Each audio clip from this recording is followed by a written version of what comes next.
Spider veins are usually caused by what's called venous insufficiency, and a lot of people don't know this, but spider veins and varicose veins are usually a symptom of veins deeper down in the leg or other parts of your body backing up.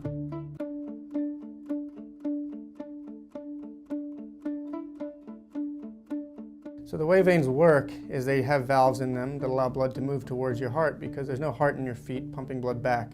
So your muscle pumps blood back, and a competent valve or a well-working valve prevents it from leaking backwards again. When these veins get too large, the valves don't meet in the middle, blood backs up, and they form spider veins and varicose veins. So it's usually a symptom of deeper disease going on down below.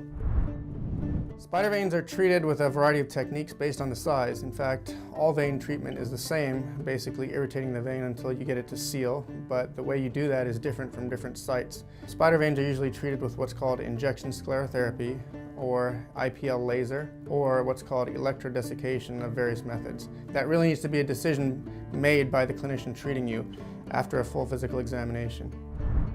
Usually there is a congenital predisposition. That's familial, most frequent for myomatous site. Now you have this predisposition. There is sometimes the vein of the wall weakens and sometimes the valves of the vein weaken, but altogether results in these tortuous green veins that you see in the legs of many women. On top of that, we have certain accelerating factors. Once you have this congenital predisposition to develop veins, pregnancies, birth control pills, hormone replacement therapy, standing on your feet all day long, lack of exercise, obesity, etc., will accelerate the appearance of these veins.